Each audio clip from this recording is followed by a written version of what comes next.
नमस्कार, मैं हूं चंद्रशेखर जोशी और आप देख रहे हैं अंतर्राष्ट्रीय खबरों का सबसे भरोसेमंद कार्यक्रम खबर दुनिया की।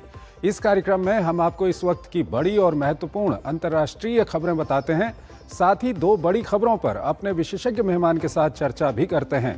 आज हम रूस यूक्रेन युद्ध के 4 साल और मैक्सिको के सबसे बड़े माफिया के एनकाउंटर के बाद देश में मचे बवाल पर चर्चा करेंगे। कार्यक्रम में हम आपको ये भी बताएंगे कि ईरान में अब खामनेई की सत्ता को सिर्फ ट्रंप से ही नहीं है खतरा, बल्कि देश के अंदर भी ज्वालामुखी भड़क रहा है। होंगी और भी महत्वपूर्ण अंतर्राष्ट्रीय खबरें, लेकिन आइए सबसे पहले आपको दिखाते हैं इस वक्त की अंतर्राष्ट्रीय हेडलाइंस। यूक्रेन युद्ध के 4 साल पूरे, क्रेमलिन का बड़ा ऐलान, लक्ष्य हासिल होने तक जारी रहेगा सैन्य अभियान। यूक्रेन की ईयू से यूनियन में शामिल करने की समय सीमा तय करने की मांग।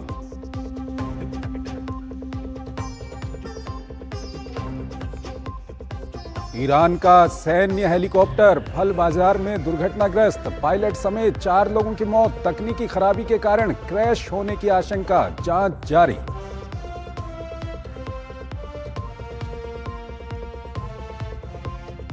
कैरेबियाई सी में अमेरिकी सेना का एक और हमला, कथित संदिग्ध ड्रग नाव को बनाया निशाना, 3 लोगों की मौत। अब तक कुल 40 हमलों में कम से कम 151 कथित ड्रग तस्कर ढेर।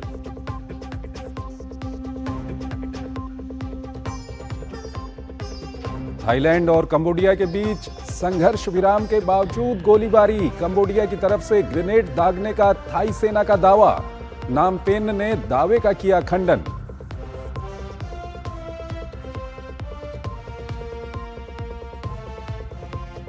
ब्राजील में भारी बारिश के कारण कम से कम 14 लोगों की मौत, कई लोगों के लापता होने की खबरें। बाढ़ के कारण सैकड़ों घर तबाह, राहत और बचाव कार्य युद्ध स्तर पर जारी।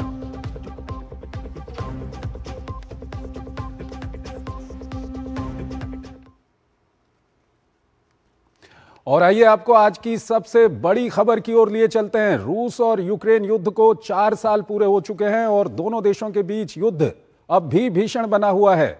युद्ध को रोकने को अमेरिका के राष्ट्रपति ट्रंप के नेतृत्व में चल रही बातचीत और कूटनीति की सफलता की चाल भी बहुत धीमी है। 4 साल बीत जाने के बाद रूसी राष्ट्रपति पुतिन अभी तक अपने मिलिट्री ऑब्जेक्टिव को पूरा नहीं कर पाए हैं, तो दूसरी ओर यूक्रेन के दोस्त भी अब धीरे धीरे दूर होते जा रहे हैं। यूरोप के समीकरण बदल चुके हैं, तो वहीं अमेरिका भी अब अपने फायदे पर ज्यादा ध्यान दे रहा है। वहीं युद्ध भूमि में 20 लाख से ज्यादा सैनिक शहीद हो चुके हैं। ऐसे में आइए आपको एक रिपोर्ट के जरिए बताते हैं कि इस युद्ध का भविष्य किस ओर जा रहा है। फिर इस पर अपने विशेषज्ञ मेहमान से हम चर्चा करेंगे।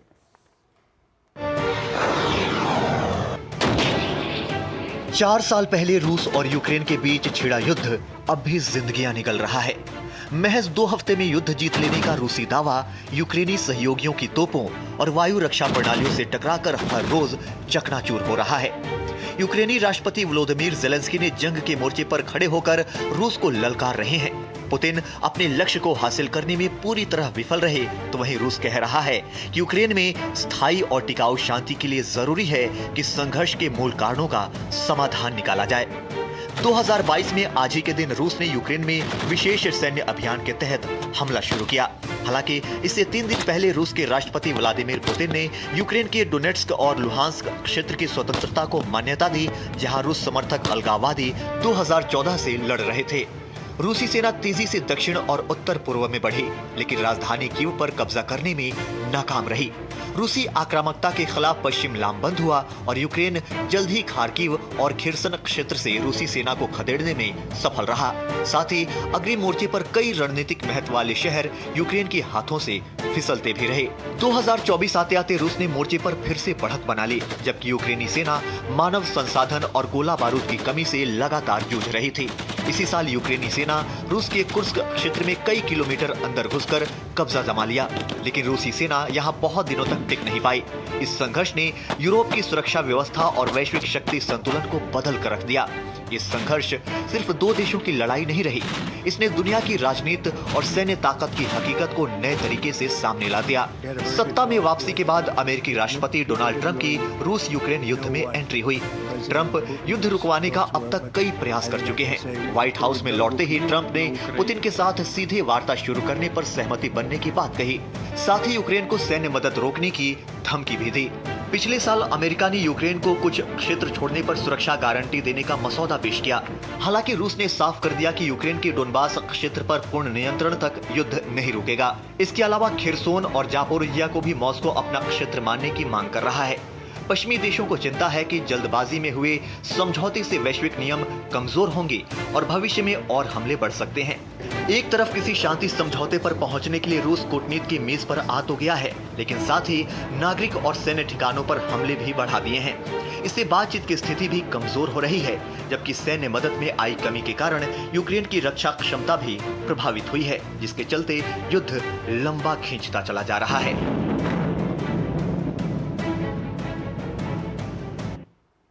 और इस पर बात करने के लिए हमारे साथ मौजूद हैं lieutenant general retired Sanjay Kulkarni, former DG infantry हैं, विदेशी मामलों के सामरिक मामलों के जानकार हैं। कुलकर्णी साहब, बहुत बहुत स्वागत है आपका हमारे इस कार्यक्रम में। कुलकर्णी साहब, जब से ये युद्ध शुरू हुआ है आप लगातार इस पर नज़र बनाए हुए हैं, 4 साल पूरे हो चुके हैं, किस तरह से इसका विश्लेषण करेंगे 4 साल बाद? चंद्रशेखर जी, बहुत बहुत धन्यवाद। इसमें कोई शक नहीं है कि मैंने भी कभी नहीं सोचा था कि आपके साथ इतने साल तक इसके ऊपर चर्चा करेंगे। लेकिन सवाल ये है कि जिस मकसद से रूस ने ये युद्ध शुरू किया, जिसे वो स्पेशल मिलिट्री ऑपरेशंस का उन्होंने नाम दिया, और शुरुआत में जिस प्रकार से उन्होंने मैं कहूँगा एक तरीके से काफी इलाके के ऊपर बढ़त बनाई, तकरीबन 1,15,000 स्क्वायर किलोमीटर का एरिया लिया, लेकिन तुरंत उसके बाद तकरीबन 75,000 स्क्वायर किलोमीटर इलाका गंवाया, और आज की तारीख में दोबारा 1,20,000 स्क्वायर किलोमीटर, यानी कि 20% ही यूक्रेन का वो पा सके। जबकि इतनी सैन्य शक्ति होने के बावजूद यूक्रेन, ऐसे सबको लग रहा था, मुझे तक लग रहा था कि शायद 10-15 दिन में समाप्त हो जाएगा। 10-15 दिन ही, आज 4 साल पूरे हो चुके हैं और कहीं समाप्ति नजर नहीं आ रही। और जिस प्रकार से कहीं कहीं पर तो सिर्फ 15 मीटर, कहीं 17 मीटर, कहीं 80 मीटर, इस तरह की ही बढ़त पाई जा रही है हर दिन, तो आप समझ सकते हैं। और जिस प्रकार से बम्बार्डमेंट हो रहा है, दूसरे महायुद्ध में लंदन के ऊपर भी इतना बम्बार्डमेंट नहीं हुआ जितना यूक्रेन के ऊपर किया है, तकरीबन 80,000 मिलियन टन ऑफ एक्सप्लोजिव। इसके बावजूद क्यों नहीं कि कहीं ना कहीं रुकावट नजर आ रही है, क्योंकि जो सोच है। सर यहीं पर आपसे सवाल जानना चाहेंगे, जो आप आंकड़े दे रहे हैं उन आंकड़ों को अगर हम कंपेयर करें तो इतिहास के सारे युद्ध में जितनी धीमी गति रूस की रही है, सबसे धीमी गति इसको माना जा सकता है अगर 4 साल के समय को हम देखें। क्या कारण आपको लगता है, क्यों यूक्रेन इतना कड़ा संघर्ष कर पा रहा है रूस से? देखिएगा चंद्रशेखर जी, हम लोग सोचते हैं कि ये 2022 से हुआ, लेकिन ये 2014 से, अगर उससे पहले देखें तो ऑरेंज रेवोल्यूशन हुआ, उसके बाद यूरो मैदान 2014 में हुआ। लगातार जिस प्रकार से इन्होंने 2014 में रूस ने क्रीमिया लिया, उसी वक्त डोनबास और लुहांस्क का कुछ अपना डोनेट्स्क और लुहांस्क का कुछ भाग लिया। और जब 2022 में शुरुआत हुई लड़ाई, तो रूस काफी मजबूत स्थिति में था और लग रहा था कि कीव तक पहुंच चुके थे ये। लेकिन जिस प्रकार से उन्हें वापस जाना पड़ा, क्योंकि यूक्रेन, यूरोप को लगता है कि वो लड़ने के काबिल नहीं है, लेकिन यूक्रेन अगर लड़ रहा है, लड़ने की काबिलियत रखता है, उसके पास लोग हैं जो लड़ना चाहते हैं, तो यूरोप अपने आप को दूर रख करके अपने जो मैं कहूंगा कि बंदूक जो है वो यूक्रेन के कंधे से चलाई जा रहा है। और लगातार रूस के बरखिलाफ एक देश नहीं है, 32 देश मिल करके लड़ रहे हैं। ये हमको सीखना होगा। रूस अकेला है और वहां पे 32 देश पूरे ही नेटो के, जिसमें अमेरिका, के पूरे मिलिट्री सेटअप दे रहा है। तो जिस प्रकार से रूस अब एम्युनिशन गिरा रहा है यूक्रेन के ऊपर, इतनी जो क्षमता है वो कहीं पर भी पश्चिमी देशों में बनाने की काबिलियत नहीं है। और अब यूक्रेन को भी लग रहा है कि कहीं ना कहीं थकावट अब यूक्रेन को महसूस होनी शुरू हो चुकी है, और वो थकावट नजर आ रही है, क्योंकि अब सर्दियां, ये चौथी सर्दी, जबरदस्त सर्दी, -10 डिग्री टेम्परेचर, पावर स्ट्रक्चर्स का बर्बादी होना, उनके लॉजिस्टिक इंस्टॉलेशन का बर्बाद होना, पानी नहीं मिलना, बिजली नहीं मिलना। तो अब कहीं ना कहीं कीव को लग रहा है, ज़ेलेंस्की को लग रहा है कि अब बहुत जबरदस्त हो गया है, उनके लोग थक गए हैं। लेकिन यूरोप जो है, खासकर फ्रांस हुआ, इंग्लैंड हुआ, जर्मनी हुआ, थोड़ा बहुत अमेरिका मदद जरूर कर रहा है। मैं कहूँगा ट्रंप को इस बात के लिए जरूर हम कहेंगे कि एक तरीके से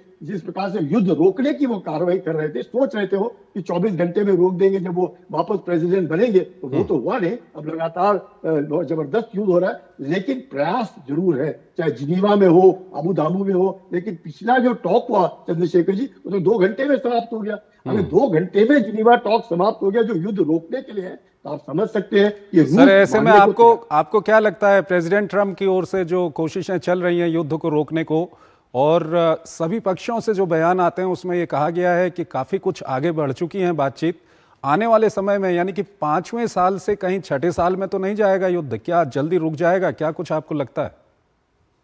मैं उम्मीद करता हूं कि जल्दी रुक जाए, क्योंकि इससे पूरे विश्व भर में इसका असर हो रहा है। हम लोगों ने देखा कि किस प्रकार से देशों के ऊपर और एक सैंक्शन को वेपनाइज किया गया है ट्रंप के द्वारा। हर एक देश के ऊपर वो प्रेशर डाल रहे हैं कि मैं ये कर दूंगा, वो कर दूंगा, आप रूस से तेल मत लीजिए, रूस को ये मत लीजिए। लेकिन इसके बावजूद भी अगर आप देखें, 5वें साल में ये युद्ध चला गया है और उसके बावजूद कोई रुकने के लिए तैयार नहीं। मुझे लगता है कहीं ना कहीं पर, चाहे विटकॉफ कह रहे हैं कि रूस शायद लड़ाई रोकने के लिए तैयार है, उनके खुद के जो दामाद हैं कुश्ना, वो भी सोचते हैं कि युद्ध शायद रुक जाएगा, पर जेलेंस्की का मानना है कि नहीं, रूस उनको ढकेल रहा है तीसरे महायुद्ध की ओर। और उस तीसरे महायुद्ध में अब सुनने को आ रहा है कहीं यूरोप से भी उनको न्यूक्लियर हथियार मिलने की कहीं ना कहीं कोई बातचीत चल रही है। तो ये जो मुझे लगता है प्रक्रिया है, ये मैं कहूँगा बहुत खतरनाक, और युद्ध जरूर रुकना चाहिए। लेकिन मकसद ये है कि 2 चीज बातें हैं जिसके ऊपर रूस मानने को तैयार नहीं है। एक तो डोनबास रीजन में इतने करने के बाद भी पूरा डोनबास का, स्पेशली डोनेट्स का जो रीजन है, 90-95% इनके पास है रूस के पास, लेकिन 5% 4 साल के ऊपर हो गया, अभी तक पाने की इतनी उनकी हिम्मत नहीं हो रही है। तो बहुत मुश्किल है। और लेकिन वो जो सिक्योरिटी मांग रहे हैं जेलेंस्की ट्रंप से, वो जो सिक्योरिटी है वो तो नेटो के जैसे ही हो गया। नेटो के सदस्यता के लिए तो लड़ाई शुरू हुई और सदस्यता नहीं, लेकिन अमेरिका का सपोर्ट वो सदस्यता के बराबर ही उसको समझा जाए, तो फिर क्या वो तो पुतिन मानेंगे नहीं। प्लस जो डोनबास का रीजन है उनको 100% चाहिए, उसके ऊपर मानेंगे नहीं। जो इलाका इन्होंने पकड़ रखा है वो उनको पूरा चाहिए, वो जेलेंस्की मानेंगे नहीं। तो मुझे नहीं लगता अगर इसी तरह कोई किसी के ऊपर कोई ये नहीं है। और रूस जिस प्रकार से धीरे धीरे, मुझे लगता है यूक्रेन के अंदर जो रूसी भाषा बोलने वाले लोग हैं और यूक्रेन के अंदर रूसीवादी करने की जो कोशिश चल रही है, अब धीरे धीरे अगर उसमें वो सक्रिय हो जाते हैं तो शायद युद्ध थम सकता है। नहीं तो जेलेंस्की मानने को तैयार नहीं, क्योंकि जेलेंस्की जब तक है तब तक तो उनको पश्चिमी सपोर्ट मिलता रहेगा। और जिस प्रकार से जर्मनी, फ्रांस, इंग्लैंड, कहे तो क्लैंडस्टाइनली अमेरिका भी सभी के सभी सपोर्ट कर ही रहे। नहीं तो यूक्रेन में तो इतनी हिम्मत है नहीं कि 5वें साल। लेकिन सर अगर दोनों पक्षों में हम वॉर फटीग की बात करें तो वॉर फटीग कहीं दिखता है आपको दोनों पक्षों में? हम रूस की भी बात करें और यूक्रेन की भी बात करें। देखिए, आप जैसे शुरू में कहा, 20 लाख लोगों का मरना या विकलांग होना ये कोई छोटी मोटी बात नहीं है, बहुत बड़ी। इतना तो दूसरे महायुद्ध में नहीं मरे हैं इनके रूस के। तो ऐसे हालात में जिसमें कहा जाता है पश्चिमी देश का शायद प्रोपेगेंडा हो कि 12 लाख रूसी है और बाकी है यूक्रेनियंस है, तो मतलब दोनों तरफ जबरदस्त लड़ाई शुरू है इसमें कोई। लेकिन रूस के पास आबादी है, तो यूक्रेन के पास आबादी की जबरदस्त खामी हो रही है। तकरीबन 40 मिलियन की आबादी से चले थे, आज की तारीख में यूक्रेन में सिर्फ 30 मिलियन ही लोग रह गए। तो आप समझ सकते हैं आबादी कितनी कम हो गई है। रूस में आबादी है तो रूस में हिम्मत है अभी भी लड़ने की। जेलेंस्की के ऊपर मुझे लगता है ये वॉर फटीग की जो बात कर रहे हैं वो दिखना शुरू हो रहा है। और कहीं ना कहीं वो जो नम्र जो हो रहा है कि हम रूस से बातचीत करना चाहते हैं, हम रूस से लड़ाई खत्म करना चाहते हैं, तो ये दिखाता है कि वॉर फटीग अब यूक्रेन के ऊपर दिखना शुरू हुआ है। पश्चिमी देशों में भी इतनी काबिलियत नहीं है। अमेरिका इजराइल को भी सपोर्ट कर रहा है, अमेरिका ईरान पे भी हमला कर रहा है, अमेरिका यूक्रेन को मदद करने में इसलिए थोड़ी बहुत उसको तकलीफ हो रही है। यूरोप में इतनी काबिलियत नहीं है, रूस दबा करके एमिनेशन और अपनी डिफेंस इंडस्ट्री है उसके साथ भी उसका सपोर्ट है। तो सर अंतिम सवाल है, कहीं ना कहीं एक कोशिश जो प्रेसिडेंट ट्रंप की ओर से की गई है कि रूस की जो आर्थिक स्थिति है उसको कहीं ना कहीं कमजोर किया जाए, इसका असर पड़ेगा रूस पर? देखिएगा इसमें पढ़ तो रहा है, ये कहना कि नहीं पढ़ रहा है, इसमें कोई शक नहीं है कि रूस को भी इसका दबाव अब लग रहा है, क्योंकि इतने जबरदस्त सैंक्शन लगेंगे। वेनेजुएला का तेल रूस ने पकड़ लिया, ईरान के ऊपर अपना अमेरिका ने पकड़ लिया, ईरान के ऊपर अमेरिका की नजर है, चीन को तेल नहीं लेने दे रहे, तो कहीं ना कहीं तो पड़ेगा रूस के ऊपर फर्क, पर इतना नहीं पड़ेगा जितना अमेरिका सोच रहा है और जितना उसने सोचा था। रूस तो तगड़ा होता गया पिछले 4 साल में, जितना अमेरिका ने सोचा सैंक्शन लगा के कमजोर हो जाएगा, कमजोर नहीं हुआ। रूस चाइना और उत्तर कोरिया ने रूस की अच्छी मदद की है, क्या कुछ कहेंगे इन 4 सालों में? बिल्कुल, किसी कोई शक नहीं कि नॉर्थ कोरिया ने जो बूट्स ऑन ग्राउंड बोलते हैं, जिस प्रकार से उन्होंने अपने जवान रूस के लड़ने के लिए उनके फ्रंट लाइन पे भेजे हैं, वो एक साफ दिखता है। चीन जो है जिस प्रकार से लगातार इतने सैंक्शन होने के बावजूद भी रशियन इकोनॉमी में फर्क नहीं पड़ा, तो चीन ही ने तेल उठाया है, चीन ने ही उनको मदद की है, तो जरूर रूस को मदद मिली है। और उस मदद से यानी कि तेल बेचना और डॉलर को छोड़ करके तेल बेचना, तो डॉलर के अलावा तो इसका झटका ट्रंप को भी लगा है, और ट्रंप भी नाराज होकर के ये जो टैरिफ लगा रहे हैं, ये नाराजगी वही नाराजगी ट्रंप की नजर आ रही है। ठीक है सर, लेकिन हम आशा करते हैं कि ये युद्ध जल्द से जल्द रुक जाए और जो इस युद्ध को रोकने के लिए बातचीत चल रही है, कूटनीति की जो प्रक्रिया चल रही है, वो सफल हो। सर हमारे साथ बने रहिएगा, एक और महत्वपूर्ण खबर है, उस पर अभी हम आपसे बातचीत करेंगे, लेकिन यहां पर एक छोटा सा ब्रेक लेना है। Video call. मैं सीनियर इंस्पेक्टर काली पहाड़ी चौकी से। यस, आपके पार्सल में ड्रग्स मिले हैं। ड्रग मैंने आपको अरेस्ट किया जाता है। यदि बचना चाहते हो तो 2 लाख रुपए। ये फोन पे कौन अरेस्ट करता है? तुम पुलिस नहीं है और हम बोगा मतलब मूर्ख नहीं है। यूपीआई कहता है अगर कोई नकली पुलिस बन के आपको भी कॉल करे और डराए तो कहो मैं मूर्ख नहीं।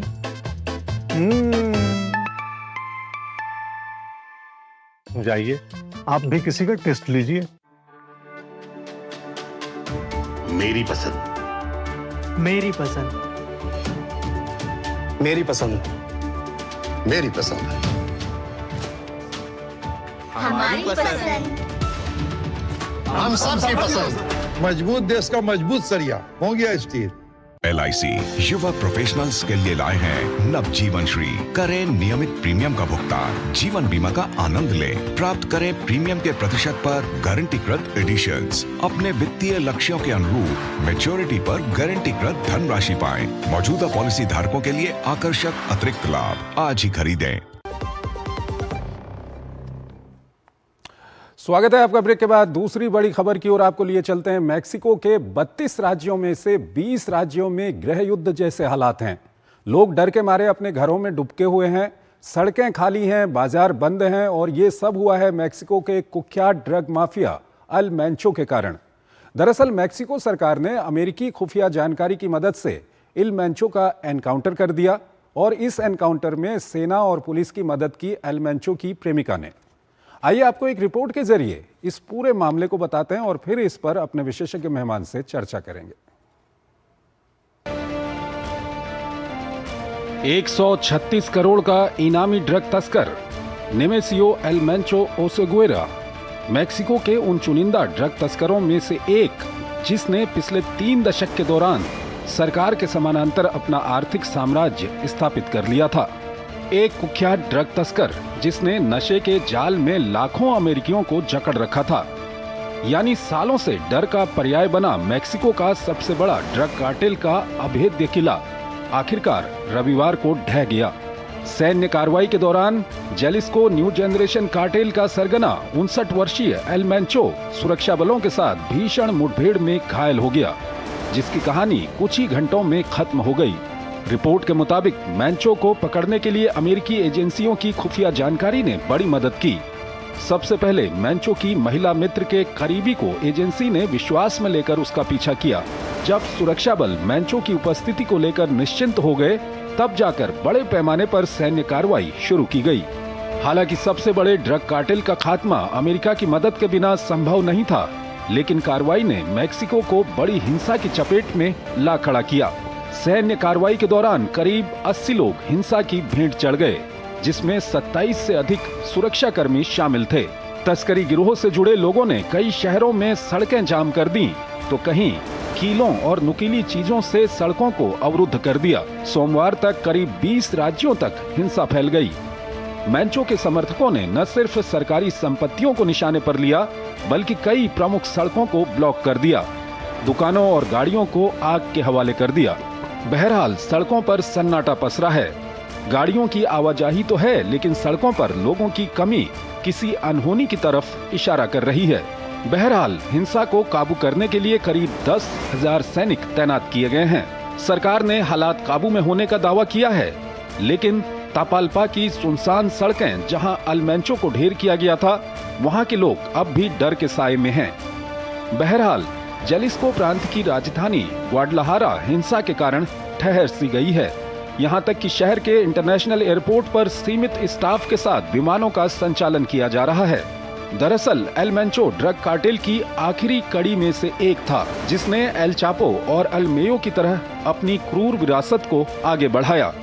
इसलिए जानकार आशंका जता रहे हैं कि कुख्यात ड्रग तस्कर एल मेंचो के खात्मे के बाद भी जलिस्को में एक अनजाना सा डर जिंदा है, क्योंकि ड्रग तस्करी की दुनिया में हर अंत के बाद एक नई शुरुआत का अंदेशा हमेशा बना रहता है।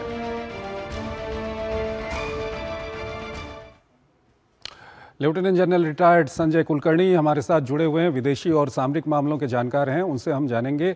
कुलकर्णी साहब, एल मेंचो का एनकाउंटर किया गया मैक्सिको में और ये कहा जा रहा है कि अमेरिका ने खुफिया जानकारी दी थी उसकी लोकेशन के बारे में, और ये कहा जा रहा है कि अमेरिका को और खासकर जो मैक्सिको की पुलिस और सेना है उसको कहीं ना कहीं एल मेंचो की जो प्रेमिका थी उसकी ओर से लीड मिली थी कि वो कहाँ पर है, उसका एनकाउंटर कर दिया गया। अब सवाल ये है कि जिस तरह से ये पूरा कोऑर्डिनेट किया गया है, मैक्सिको और अमेरिका के बीच में जो रिश्ते हैं वो क्या सुधर रहे हैं? देखिएगा चंद्रशेखर जी, ट्रंप लगातार जब से आए हैं वो इस ड्रग कार्टेल्स के पीछे लगे हैं। उन्हें लगता है कि वो ड्रग्स के कारण अमेरिका के अंदर काफी लोग जो है परेशान हैं, पीड़ित हैं, और उसके मद्देनजर एल मेंचो की जो हत्या हुई है वो एनकाउंटर में पूरा का पूरा श्रेय जो जाता है इंटेलिजेंस को जाता है। लेकिन मेक्सिको ने जिस प्रकार से उसको कंप्लीट सक्सेस किया, वो एक दिखाता है कि कहीं ना कहीं मेक्सिको सीरियस है, और उनकी जो राष्ट्रपति है वो भी चाहती है कि कहीं ना कहीं इस तरह का खात्मा हो जाए। और अगर वो खात्मा हो जाता है, ट्रंप भी चाहते हैं और उनका मानना है कि मेक्सिको में काबिलियत है, अमेरिकन ट्रुप मेक्सिको में आने की जरूरत नहीं है। अगर इंटेलिजेंस मिलेगी तो मेक्सिको ट्रुप भी इस तरह के काम। लेकिन सवाल यह है, कहते हैं ना लॉन्ग मतलब the king is dead, long live the king. तो इसमें तो narco king is dead but long live the trade. आदमी तो मर जाता है, लेकिन इनकी जो संस्था है वो इतनी जबरदस्त गहराई और इतने मरते ही आपने देखा 200 रोड ब्लॉक, जिस प्रकार से गाड़ियों को फूका गया, लोगों को मारा गया, जिस प्रकार से 35 के आसपास नेशनल सिक्योरिटी गार्ड मारे गए, ये दर्शाता है कि ये बहुत डीप रूटेड एक गैंगस्टर और इस तरह से ड्रग कार्टेल्स काम करते हैं जो इलीगल इमिग्रेशन का काम करते हैं। सर, बताया जाता है कि ये सबमरीन से ड्रग्स की तस्करी करता था और इसके पास पूरी की पूरी एक आर्मी की फ्लीट थी अपनी। कैसे इतना हो गया? कैसे मैक्सिको के अंदर इस तरह के कार्टेल कर लेते हैं ये सब काम? ये काफी सालों से चलता है मेक्सिको। ये तकरीबन जाना है, ये 15 साल से ये जो न्यू जनरेशन एल मेंचो का है, ये अपने पूरे इसको चेंगिस खान के तौर पर उनको तरीका और वो हौसला अफजाई और उनमें जो जज्बा जुनून डालने की कोशिश करता रहता था। और यही कारण उनको टेरिटरी से मतलब नहीं था, बट किस तरीके से फेंटेनाइल ड्रग्स हुए, मेथाम्फेटामिन हुए, इस जो ड्रग्स है इनको किस तरीके से अमेरिका में पहुंचाना और उसका पैसा उठाना, उस पैसे के द्वारा, जैसे आप बिल्कुल ठीक करें, तरह तरह के आले, चाहे ड्रोन हो, चाहे सबमरीन हो, कुछ भी हो, अमेरिका के 50 स्टेट्स में इसका दबदबा था। और सब जानते थे कि किस प्रकार से अमेरिका एक ड्रग्स का बिल्कुल एक शिकार बनता जा रहा है, वो ट्रंप को खा रहा था। तो मुझे लगता है मेक्सिको भी, अब उनको भी लग रहा है कि मेक्सिको के अंदर इनका जो दबदबा है, एक ऑलमोस्ट पैरेलल गवर्नमेंट रन करती है। वो पैरेलल गवर्नमेंट रन करने के कारण अब मेक्सिको को भी दिक्कत हो रही है। अब अमेरिका के साथ मिल करके अगर इस तरह का इंतजाम दिया जाता है, उम्मीद कर सकते हैं कि वही नहीं, पूरे आपने देखा कि दिल्ली में भी वो फेंटेनाइल ड्रग की बात हो रही थी जब वो रेड फोर्ट का कांड हुआ, तो वही ड्रग्स है, उसी प्रकार के ड्रग्स है। तो बहुत जरूरी है कि इनके ऊपर सख्त निगरानी और इनका खात्मा, लेकिन खात्मा बहुत मुश्किल होता है क्योंकि ये डीप रूटेड है। मतलब इनका नार्को किंग, टेरर किंग मारा गया है, लेकिन नीचे वाले लोग अभी भी जिंदा है, तो उनको सतर्क रहना बहुत निहायत जरूरी है। ठीक है सर, बहुत बहुत शुक्रिया कुलकर्णी साहब, आप हमारे इस कार्यक्रम में जुड़े और दोनों ही महत्वपूर्ण विषयों पर आपने अपना महत्वपूर्ण विश्लेषण हमारे दर्शकों के सामने रखा। इसी के साथ अंतर्राष्ट्रीय खबरों के हमारे इस खास कार्यक्रम को हम यहीं पर समाप्त करते हैं, लेकिन जाते जाते आपको छोड़ जाते हैं आज की कुछ और बड़ी और महत्वपूर्ण अंतर्राष्ट्रीय खबरों के साथ। आप इन खबरों को देखिए और हमारी पूरी टीम को इजाजत दीजिए। नमस्कार। ईरान में सुरक्षा बलों द्वारा जन आंदोलन को कुचलने और हजारों लोगों के मारे जाने के हफ्तों बाद एक बार फिर सत्ता विरोधी प्रदर्शन शुरू हो गए हैं। राजधानी तेहरान में तेहरान विश्वविद्यालय, सिर्फ महिलाओं के लिए बने अल ज़हरा विश्वविद्यालय और अमीर कबीर विश्वविद्यालय में लगातार तीसरे दिन छात्रों ने सरकार विरोधी नारे लगाए, झंडे जलाए और इन छात्रों की सुरक्षा बलों और सत्ता समर्थक छात्र संगठनों से झड़पें भी हुई। ये सब ऐसे समय में शुरू हुआ है जब एक तरफ अमेरिका ईरान के खिलाफ बड़े पैमाने पर सैन्य कार्रवाई की तैयारी कर रहा है और दूसरी तरफ अमेरिका और ईरान के बीच तनाव और संभावित अमेरिकी हमलों को रोकने के लिए बातचीत का सिलसिला भी जारी है। ईरानी परमाणु कार्यक्रम को लेकर कोई समझौता करने के लिए अमेरिकी सैन्य और कूटनीतिक दबाव के बीच गुरुवार को दोनों देशों के बीच जेनेवा में ओमान की मध्यस्थता में अप्रत्यक्ष बातचीत होनी है। अमेरिका में ब्रिटेन के पूर्व राजदूत पीटर मेंडलसन को सोमवार को लंदन पुलिस ने सार्वजनिक पद के दुरुपयोग के आरोप में गिरफ्तार कर लिया। ये गिरफ्तारी अमेरिकी यौन अपराधी जेफरी एपस्टीन से उनके संबंधों के ताजा खुलासे के बाद हुई है। 72 वर्षीय मेंडलसन को सितंबर में एपस्टीन के साथ उनकी गहरी दोस्ती के खुलासे के बाद अमेरिका में ब्रिटेन के राजदूत पद से बर्खास्त कर दिया गया था। फ्रांस में अमेरिकी राजदूत चार्ल्स कुशनर को फ्रांसीसी सरकार के सदस्यों से मिलने से प्रतिबंधित कर दिया गया है। दरअसल एक दिन पहले उन्हें पिछले सप्ताह एक फ्रांसीसी धुर दक्षिणपंथी कार्यकर्ता की हत्या पर उनकी टिप्पणियों के संबंध में फ्रांस के विदेश मंत्रालय ने तलब किया था, लेकिन वो विदेश मंत्रालय में नहीं पहुंचे। जहां एक और अमेरिका द्वारा क्यूबा की तेल आपूर्ति को रोकने के बाद क्यूबा ईंधन की कमी से जूझ रहा है, वहीं कनाडा ने कहा कि वो क्यूबा को सहायता प्रदान करने की योजना बना रहा है। दरअसल हाल के हफ्तों में अमेरिका ने कम्युनिस्ट शासित द्वीप और अमेरिका के लंबे समय से शत्रु रहे क्यूबा के खिलाफ दबाव अभियान तेज कर दिया है। ऑस्ट्रेलिया ने देश में यहूदी विरोधी भावना को लेकर एक विशेष जांच शुरू कर दी है। दरअसल दिसंबर 2025 में बोंडाई बीच पर एक यहूदी समारोह में हुई सामूहिक गोलीबारी में 15 लोग मारे गए थे। इस घटना के बाद यहूदी विरोधी भावना के खिलाफ सख्त नियंत्रण और कड़ी कार्रवाई की मांग को देश में और बल मिला है। उत्तर कोरियाई नेता किम जोंग उन की बहन को एक पार्टी सम्मेलन के दौरान सत्तारूढ़ पार्टी में पदोन्नति दी गई है। वर्कर्स पार्टी की केंद्रीय समिति ने सोमवार को किम यो जोंग को उप विभाग निदेशक से पूर्ण विभाग निदेशक के रूप में नियुक्त किया है। हजारों पार्टी के नेता राजधानी प्योंगयांग में सत्तारूढ़ वर्कर्स पार्टी के 5 साल में एक बार होने वाले शिखर सम्मेलन के लिए जमा हुए हैं।